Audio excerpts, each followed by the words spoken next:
How's it going, everybody? On the road DFS back, bringing you another video here, and hopefully my connection is fairly stable tonight. The Wi-Fi is not great where I'm at right now, but hopefully I'm still able to get the message across here as we're going to be talking about USA versus France round two here. As actually one of my first videos on the channel was covering the first time these two teams met, so. Uh, Definitely going to see what has changed and what has stayed the same here as we look at this matchup. I'm going to go straight into the Fanduel here. The betting odds I do not have pulled up at the moment. I'm just going to go straight into the Fanduel. I'm assuming that's why most of you are here anyway. So if you like this content, please consider subscribing. As always, trying to build the channel. And yeah, appreciate it. The likes and the subs go a long way. So, all right, starting at the top here, I got to be a little quiet right now. But we have Kevin Durant. Same old story. He's been at the top this whole time.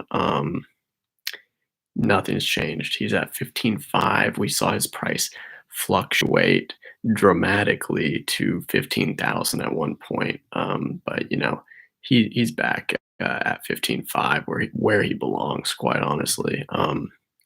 Not much to analyze here. He's scored above 42 in each of the last three games, and the only thing is that bad game came against France, but it was also their first game, really, their first serious game as a team. So I'm thinking with them again. I see no way that Team USA doesn't have a better game than they did last time. They better. I mean, that's a whole nother story, but I think they're gonna have a better game, win or loss. Team USA has got to be better than they were in that first game. I gotta think here.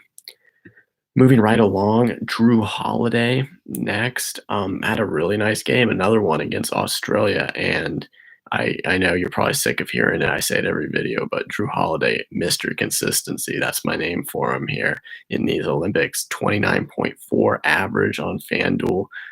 He hasn't scored below 22.9, and that was against Spain. Generally scores above 25 and actually had his best game of the whole Olympics against Australia with a 36.6. I really like finding a way to play Drew Holiday in this matchup. I might recall in the first time these teams met, Drew Holiday was really the spark that almost allowed Team USA to win that before they went cold late in the game. But I like the Drew Holiday play a lot. The thing is, I feel like KD is an essential play as well.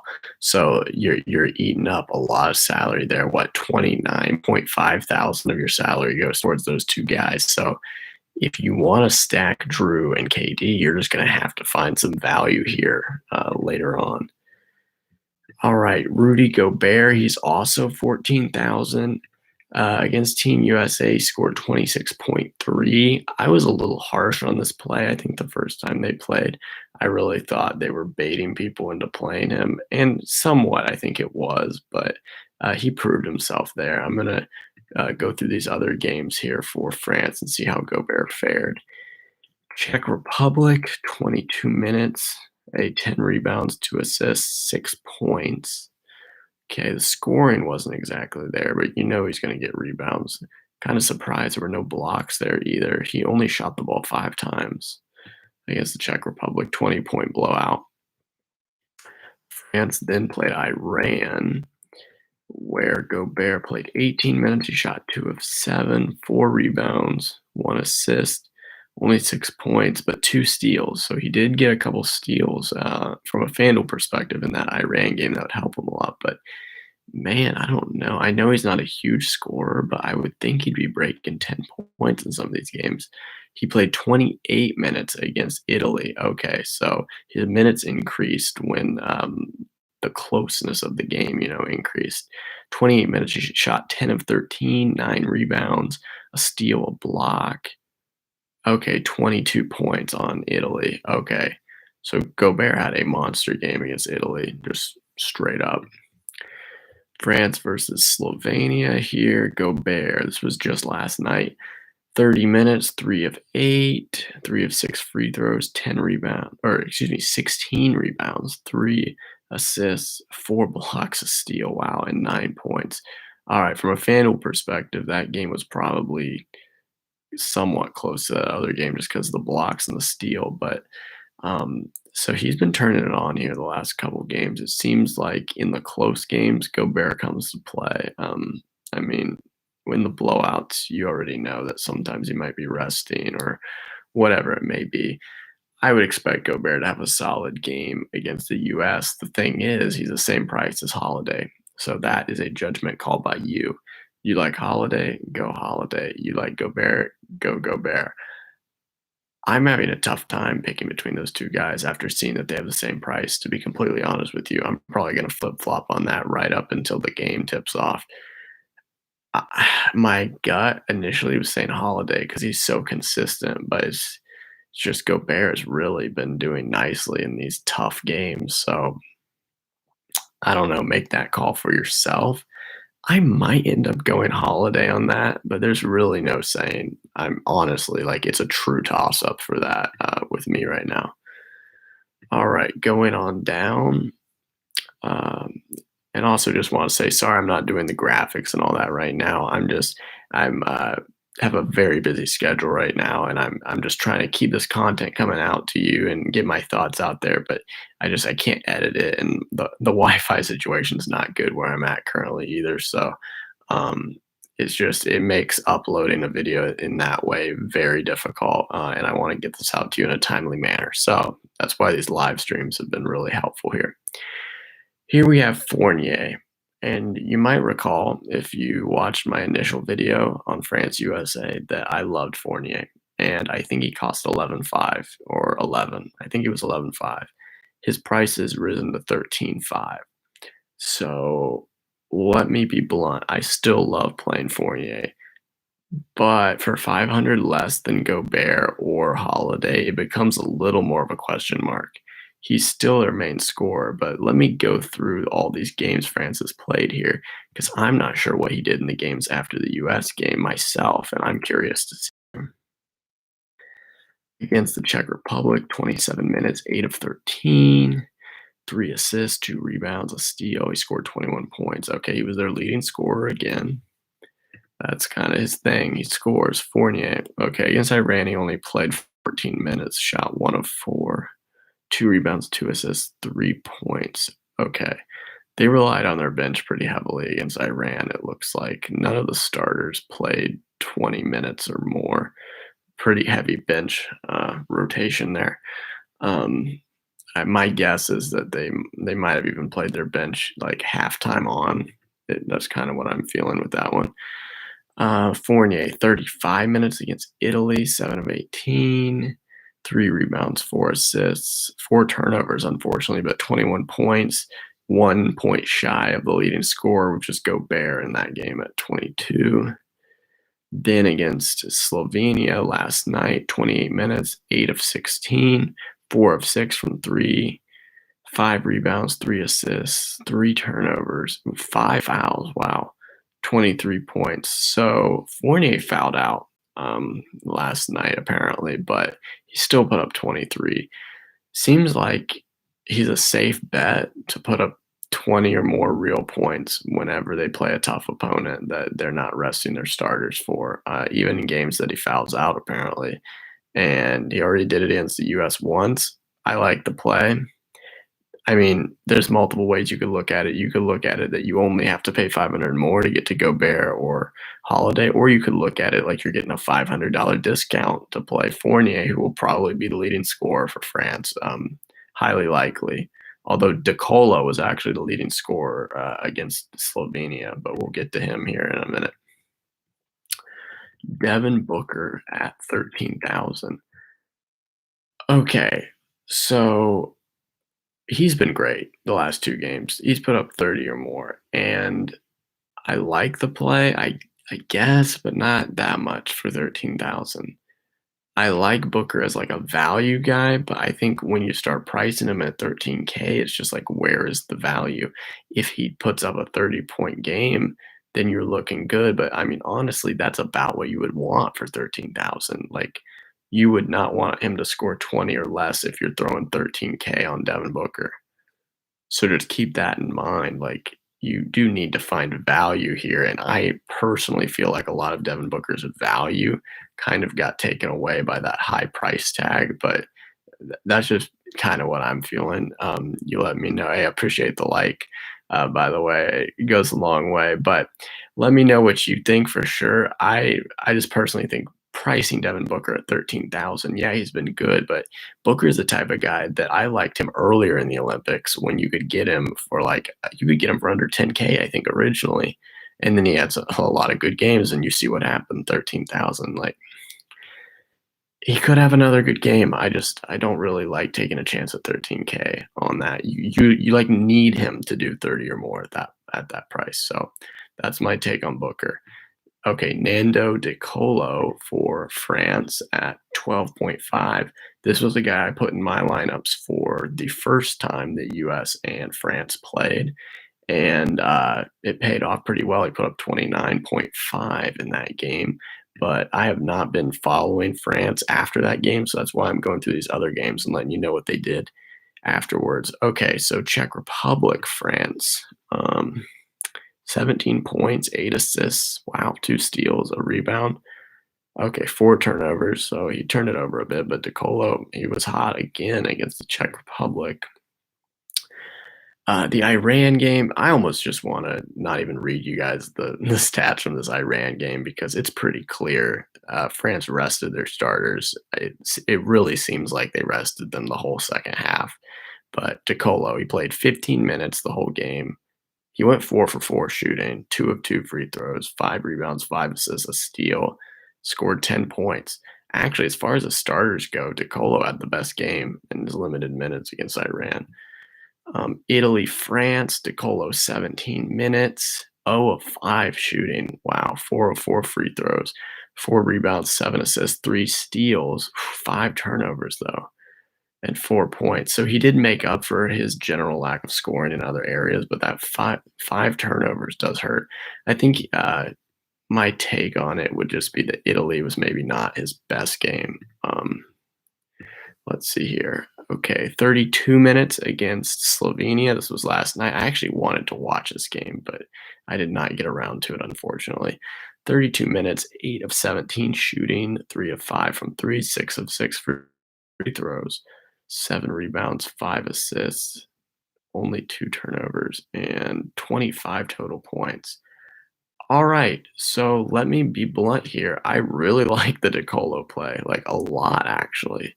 Those stats are phenomenal.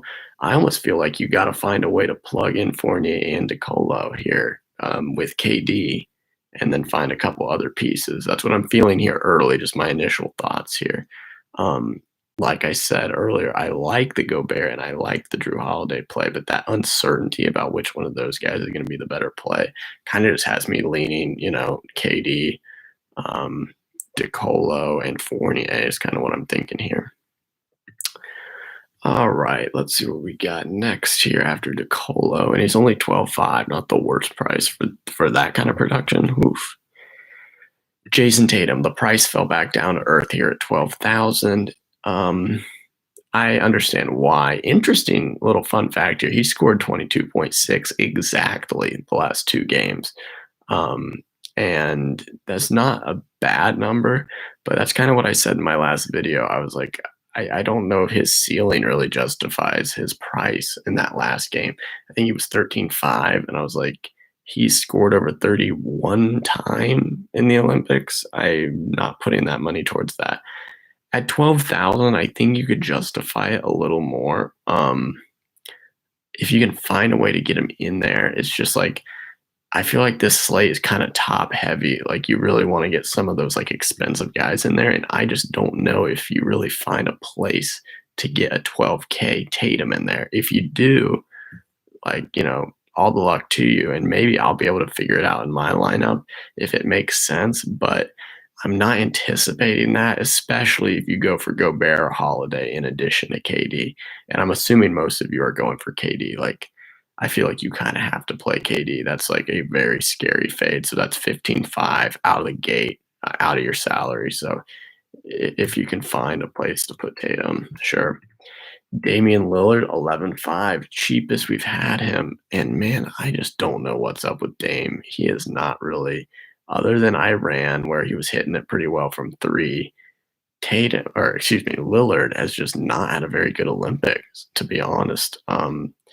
If you put him in your lineup for last game against Australia, it probably sunk you, quite honestly. I was able to avoid it. Thankfully, I swapped Lillard out at the last second because I was just thinking to myself, I need to get Patty Mills in there. Like, one way or another, I got to find a way to get Patty Mills in. So it's what I did.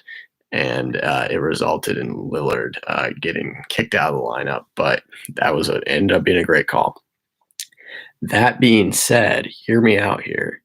If Dame Lillard has a Dame time game, like, this would be the time. It's the gold medal game. I mean, 11.5 for a guy, I think you could make a solid case. It's maybe the second best. I mean, this is going to probably cause a lot of controversy, but maybe the second best player on Team USA, like behind KD. I'm not here to argue about the rankings, but coming into the Olympics, I kind of felt like he was. He just has not lived up to it. If you get a classic Dame time game for 11.5, you know what I'm saying? Like, that could potentially be mega value. I almost like taking a shot on that and saving 500 over the 12K on Tatum upon first look there. Zach Levine at 10.5. Interesting. He didn't quite crack 20 last game. He put up 19.6. He's averaging 21.3. This is Fanduel points here. What do we got?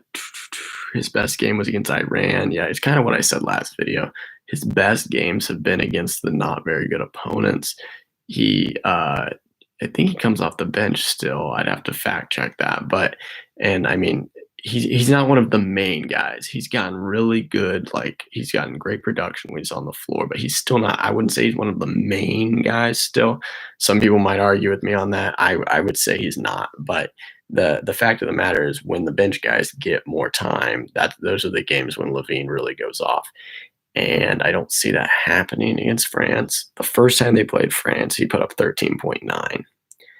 I think Levine has carved himself a little more room in the rotation. Like, I think he's going to get more time than he got the first round against France, but I don't love or hate it. And the only reason I don't hate this play is because it's fairly cheap at 10.5. If it was more expensive, I would say run away from that. But at 10.5, I feel like that's manageable, Zach Levine, but I don't love it. Oh, okay. Here we have TLC. Very interesting. 8.9 is what he put up the first time against the U.S. Pretty disappointing there, but let me see what he did in the next game against Czech Republic here. 21 minutes, put up 9 points. He had 3 steals. Wow. Okay, so he had a bounce back game against the Czech Republic, but obviously not as good as the U.S. Then he played 25 against Iran, 12 points. Okay, 5 rebounds, 3 assists. The bench guys got a lot more time against Iran. We already talked about that. 21 minutes against Italy, 5 points, 4 rebounds. He's had some serious foul trouble in a lot of these games. I've seen he's had 4 fouls here in a couple of games. TLC against Slovenia, 22 minutes, 6 of 10, 15 points, 5 rebounds, 2 steals. Okay, so the Slovenia game's kind of the trend breaking. Oh, hey, what's going on, Rich Breezy? Sorry, just saw your comment. I'm going to be hand building this one. I think I'm not trying to mass enter or anything like that. So I think I'm just going to be doing these by hand. I don't know if we have 2 viewers right now. One has been watching for a while and one just joined. I don't know which one was you, but if you didn't hear, I'm liking a Fournier KD. Obviously it's got to be KD. I'm liking a KD, Fournier, De Colo. Those are like 3 that I'm really thinking about right now. But outside of that, I'm a little undecided. But anyway, let me see what I was saying. Oh yeah, TLC had a bit of a trend breaking game. in terms of like he's done great when the bench got more run, but in a very close game against Slovenia, he actually did great last night. So I don't know if I'd take the chance on him though, to be honest. Um, I don't know. That's a personal call. I'm not really excited about him at 10-5 though. I guess that's what I would say. Make a call for yourselves, but you like TLC at 10.5, especially when he put up 8.9 last time against the US. It's not my thing. But yeah, hand building, Rich Breezy. That's what I'm going to be doing. I don't know. I feel better about doing that this time. Although I am all for generators and optimizers a lot of the times, but that's usually when I'm trying to do like a mass like 150 entry type thing or whatever. Okay, Yabusele. I remember this guy from the first game because I thought he was going to be a value. I don't really think he was. I don't remember what price he was, but he only put up 11.3. I can't imagine that that was like particularly value. He's up to 10,000 now, so I'd like to see what he did here in these other games. Oh, well, he started against the Czech Republic, played 6 minutes and put up 5 points. All right, that doesn't justify 10,000. Against Iran, he played 19 minutes. It's actually the most of any of the starters. 5 points, 5 rebounds. That doesn't justify 10,000. Against Italy, 11 minutes. He did not score. 3 rebounds and an assist. That doesn't justify 10,000. Slovenia, 24 points, 3 of 8. 4 rebounds and assists, 9 points. That's getting there, but that still doesn't. All right, so I don't know what's up with this 10,000 price on Yabusele. Unless he really has like a breakout game, this is not a value play here. I don't know. I could always be wrong. He could go off, but looking at these stats, I don't really even get why he was priced here. But he is 10,000. Bam Adebayo, 9.5. I played a good amount of Bam last game. You probably heard in the video, I was pretty high on Bam. I liked the price, and I still like the price because the price has not moved here at 9.5. Problem is he put up 10.6 for me last game, and it didn't end up mattering because I went kind of Australia heavy last game. It was like, what did I end up going with? Like, I don't know that. I don't want to get into it too much, but my only 2 US players were KD and Bam. So I was still able to cash with Bam in there, but I was not very happy with what he did all the same. That being said, I do think we have to mention here that he had his best game of the Olympics against Rudy Gobert in France in that first game, 34 points, Fanduel points. So since then, I mean, his average is 20.8 for the entire Olympics, and he put up 34 in that game. So if he's able to do what he did against France again, Bam Adebayo, 9.5, if he puts up 34, that is a value. And that is a guy that I might put into the rotation that I've been talking about that I kind of like. I'm just visualizing it in my head here on the fly. But KD, Fournier, De Colo, Adebayo, and then whoever fits into that fifth slot. That is something I kind of like here, just now thinking about it. Let's see who we got next. Chris Middleton at 9,000. All right, what were his final stats last game? Okay, a bounce back. It was a bounce back from before. But it is also what I said last game, though. What did I say? I said I feel like Middleton's ceiling now is around 20. I used to really think he could push 30 when these things, meaning these Olympics first started. I thought he could push that. I think his ceiling is like 22. I'll give him the benefit of the doubt. And even for 9,000, I'm not playing Chris Middleton. If you want to make like a unique lineup, though, Chris Middleton could be someone you slide in there, like, and he could be like the steal of the slate. But I don't know. I'm not doing that personally. But if you're doing like a max entry type strategy, I could definitely play some Middleton, just see, because he could end up being the key. Okay, Batum at 9,000. my gut is telling me that this is good value here. 20.3 the last time the US played them against the Czech Republic, 27 minutes. Wow. That tied for the most minutes with Fournier. 9 points, 5 rebounds, 2 assists, a steal. Solid. The Iran game, this one doesn't really count. They played the bench players more than they played the starters, but in the time he played, he got 9 points, a couple rebounds, and assist. Let's see. Okay, against Italy, he played 38 minutes. I'm going to say that again, 38 minutes against Italy. That's a lot of minutes. That's like some Patty Mills type minutes on Australia right there. 15 points, 14 rebounds, 3 assists, 3 steals, 2 blocks. All right, monster game alert right here. Rudy Gobert, or excuse me, I'm getting tired. I'm sorry. Not Rudy Gobert. Nicholas Batum had a monster game against Italy. I was not even aware of this. That was wow. If that was somehow offered by Fanduel, that would have been wild. All right, but then he played 33 minutes against Slovenia. Had a rough shooting night. He was like 1 of 5. 5 rebounds, 3 assists, a steal, and 4 blocks. Wow. So he only scored 3 points, but the steal and the 4 blocks would have helped you, in a FanDuel type thing. I like the play. Batum at 9,000, so that gives you a little bit of flexibility here. Let's see what you got. 50 to 75. Yeah, totally agree. Yeah, I really think even at 13.5, Fournier is like he's their main bucket getter, like every game, like it's been consistent. Like I think the only game he wasn't their leading scorer was I want to say the Slovenia game actually, and it was what was it, Gobert, or no, it was De Colo by 2. But Fournier hasn't scored under 20 in a game, like I was saying. So I love that. And I like Gobert and I like Holiday, but it's just like 14,000 and you don't know which one of them it's going to be. I almost just say forget them both, go slightly cheaper.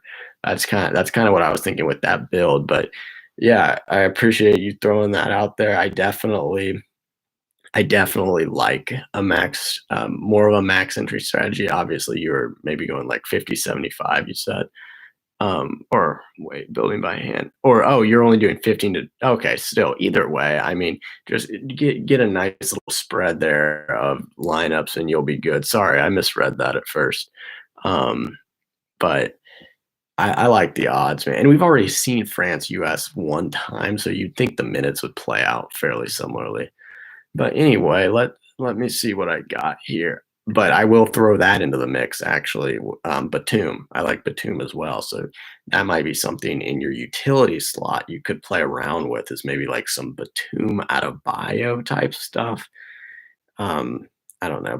Both seem pretty good in my opinion. Okay, let's see. Draymond Green 8.5. Oh boy, here. I know I put him in the title card for this video here, but or the thumbnail, but it certainly isn't because of his production. 6.8 that last game. Wow, that is rough. I feel bad because I said he was consistent in my video. He was consistently scoring in the teens. It's not what you want, but wow. I don't know. I wouldn't touch him even at 8.5. If you want to throw him in a few lineups here and there, if you're doing a good amount of lineups, I get it. I mean, what I would say about Draymond is, he's a championship guy. Maybe in the gold medal game, he like gives it his all. Him and KD get some of that old Warriors swag going. I don't really know. That's just a random thought, but who knows? Don't love the Draymond play though. Thomas Ertel, 8.5. Why do I feel like this guy was a steal against the US the first time? Let me see here. This is not, okay, it's not loading for some reason. Thomas Ertel. Okay, there we go. 7.2. Okay, against the US, 7.2. Okay, I must be misremembering. Or maybe I thought he was going to be a steal and he wasn't. Against the Czech Republic, 23 minutes, 11 points, 7 assists. Okay, he had a much better game against Czech Republic. Iran doesn't even really matter, but 15 minutes, 16 points, and 3 rebounds, 3 assists. Italy, France. What do we got? 23 minutes, 10 points. Okay. He's actually been pretty consistently scoring double digits. And then the Slovenia game came around and he put up 6 with 4 rebounds and 3 assists. I don't hate this play, actually.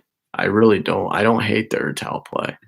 Only because it's cheap, 8.5. He scored in the double digits in actual points in the majority of the games. That being said, the majority is like 3-2. It's close, and the games that he didn't were pretty rough. I'm not saying run mostly Ertel, but you could sprinkle him in there for sure. If I was doing one lineup, I don't think I'd ever tell in it. But Mustafa Fall here for 8,000. What do we have here?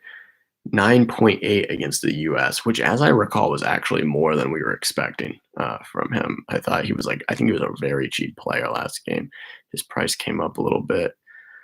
Mustafa Fall against the Czech Republic, 11 minutes, 2 points, 2 rebounds. Okay. Iran, let me guess, he played a lot more minutes. Yeah, 16, and actually didn't really do anything. 3 points, 3 assists, 3 rebounds. See, that's disappointing.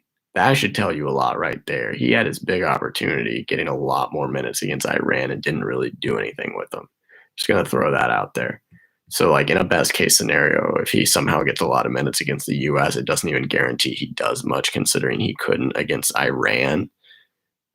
Take that for what it is. But Mustafa Fall against Italy, 12 minutes, 7 points, 2 blocks, 2 rebounds. He made the most of his minutes against Italy, though, I'll tell you that. Let's see, 10 minutes against Slovenia. He got 2 rebounds and an assist and 2 fouls. All right. I'm going to hit the no button on this guy. I'll take the chance that he somehow has a good game, because it hasn't happened very often in these playoffs. I don't think he's going to have a good game. I would not play him for 8,000. If I was in that range, I would go ahead and cough up the 500 more for Ertel or Draymond. Honestly, at 8.5, they're the same price. Now, I will say the Ertel versus Draymond debate gets a little interesting. That's actually a toss-up, honestly. I might slightly lean Draymond. Actually, no, I might lean Ertel. See, that's what I'm saying. I don't know about those two. That's a judgment call for you guys. Ertel versus Draymond. Let me know. Let me know in the chat if any of you have an opinion on Ertel versus Draymond, same price at 8.5, or Gobert versus Drew Holiday, same price at 14K. I'd love to hear your opinions on that. Because I'm just one guy here. You might see it completely differently. All right, Frank Ntilikina at 7.5. I don't think he played against the U.S. in that first game. Am I remembering that correctly? Yes, I am. He did not play. He also did not play against Czech Republic. He did play against Iran, though. He played 19 minutes and didn't do a whole lot. 3 points, 4 assists, a steal, 2 rebounds. He played 4 minutes against Italy. He had an assist and a rebound and 3 fouls, did not score. Played 7 minutes against Slovenia, shot 0 of 4, and that's it. Nope, I am not doing it. I'm sorry. If you want to take a chance on him, hey, maybe you're a Knicks fan or something and you love Ntilikina, because it seems like they love him over there. I don't know if he's even with them anymore. I don't know how free agency worked out with him, but that's a whole nother thing. I'm not doing it. I would not recommend a Ntilikina play. That's it. Not really much else to say about that. Jeremy Grant here at 6.5. Well, the price is good. Problem is he didn't play against France the first time. Here's the trifecta. He didn't play against France the first time. He didn't play against Spain. He didn't play against Australia. What do those 3 games have in common? They were 3 close-ish games, like competitive games. Let's put it this way, they weren't the Czech Republic and they weren't Iran. Okay, so the only games he played in were the blowout games. And on top of that, he didn't really even do a whole lot in the blowout games. 10.6 against Iran, 6.9 against the Czech Republic. No, I'm not doing it. Let's see what we got next. Kelden Johnson, same price, 6'5". I'll tell you what, if you really are hard pressed here and you need to play Kelden Johnson or Jeremy Grant, I would go with Kelden Johnson, but really you shouldn't play either of them. He has at least scored in every game except the Spain game. He put up 1.5 against Australia. He put up 2.7 the last time they played France. So good sign here. He did play France last time. He got in the game. So, yeah. The one thing also that I'm going to throw in here about the rotations is that you got to keep in mind that those guys were fresh off the finals in that first France game, like Booker, Middleton, Holiday. Like actually, Holiday played a lot of minutes, but the rotation might be slightly different. Let's see what we got here. The lower owned play. Okay, got you. Yeah, I don't know. That's kind of what I'm thinking. The lower owned play between Ertel and Draymond. Man, I gotta tell you, I think it might be Draymond. I really feel like there might be more people that take, a flyer on Ertel, especially if they look up the statistics, than Draymond. But my gut tells me that Ertel will be the better play points wise, but I don't know. I mean, if you look at Draymond, I mean, I'm telling you, somebody clicks on Draymond. Oh, I'm going to play Draymond here. Let's look at his last game. Oh, 6.8. Yeah, probably not doing that. I just can't imagine too many people are going to lock him into their lineup looking at the 6.8. So I would say Draymond might be the lower owned. But anyway, JaVale McGee here, 6'5". All right, so I said if you're going to play Jeremy Grant or Kelden Johnson, play Kelden Johnson. All right, if you're going to play those two or JaVale McGee, please, I'm begging you, play JaVale McGee because he's just clearly the best of the 3. I'm actually shocked that Fanduel has not priced him up over those 2 guys because they did for some of the earlier games. He's just the best of the 3 from a Fanduel perspective. He put 3.2 against France last time, which actually compared to the other 2 guys is a lot. 20.4 against Iran, 11.2 against the Czech Republic. Did not play against Spain, but got in the game against Australia and actually got some late scoring there for 8.2 Fanduel. So I kind of like, no, okay.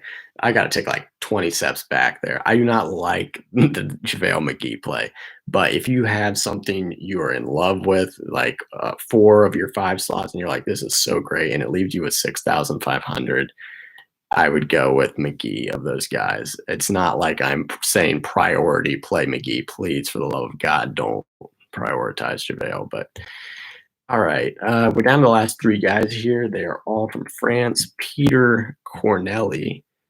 He did not score. I don't know if he even got in the game against the U.S. the first time. Let's see. He played 5 minutes. He took a 3. He made it against the Czech Republic, and he got a rebound.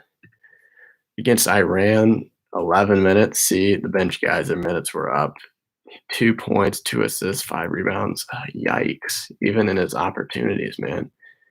Has he been on here? He did not play against Italy. He was a DNP. He did not play against Slovenia either. Okay.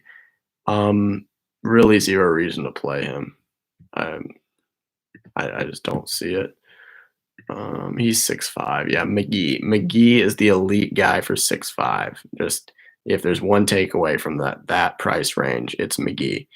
All right, let's see. At 6,000 now, these are the cheapest guys. Albisi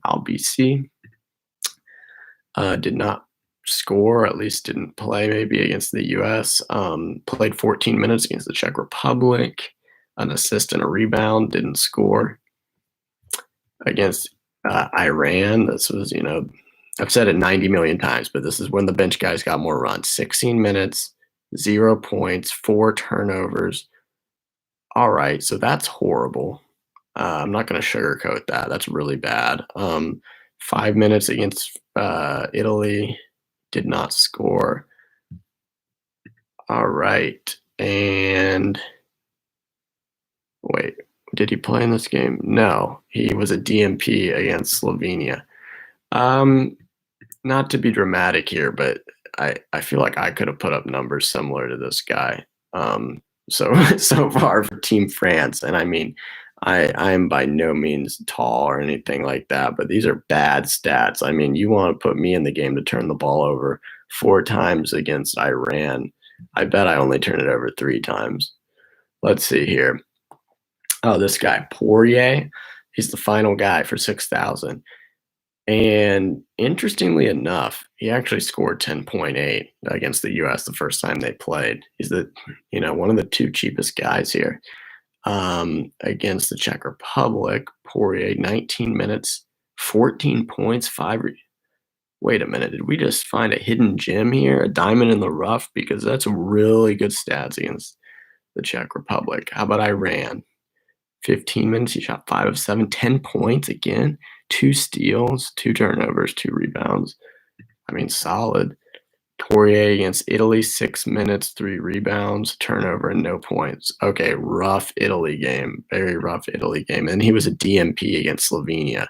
Okay, the DMP makes him a lot scarier of a play because they completely didn't play him against a tougher opponent. So of the 2 6,000 guys, Poirier 100%.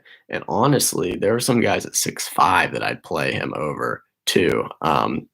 That's kind of similar to what I said about Golding last night for Australia, and he actually ended up being like the key to the first place lineup I was seeing. He put up like 20 or something. I said I liked him. I don't remember what it was. It was like I like him better at 7,000 than I like some guys at 8,000 or something like that. So just keep in mind, sometimes for the first place lineup, that's kind of how it works. You leave some salary on the board if you like this guy more than them. But anyway, that's all I really got for tonight. I really appreciate you guys tuning in and helping grow the channel. I hope this is useful, but I will summarize this one more time. Just the guys that I'm really looking at here early. KD at the top, it's just got to be. It's too risky not to play KD at all, and honestly, it's pretty risky not to put him in your MVP slot. I feel like KD's got to be MVP. Then the 2 spot, this gets a little tricky. I think you could justify Fournier in the 2, quite honestly. But that's up to you. This is all personal preference, but I think Fournier would be pretty good there. Then who did I say for 3? Sorry, I'm kind of blanking right now. Let me go back. Fournier in the 2. Let's see who I had here. De Colo. De Colo in the 3. I think you could get away with that, but if you wanted to get someone else from Team USA in the 3, like if you believe in that big Dame Lillard game or something like that, you could justify that as well. And then I like Bam and I like Batum a good amount in that utility. So yeah, that's what I got for you tonight. So I appreciate you tuning in, and hopefully we all cash out here on FanDuel in the game coming up here. So I'll be back with more content. I think I'm going to have my buddy on here soon. We're going to be talking about NFL. Looking forward to the fantasy season and all that stuff. So as always, this is On the Road DFS, and thank you for tuning in.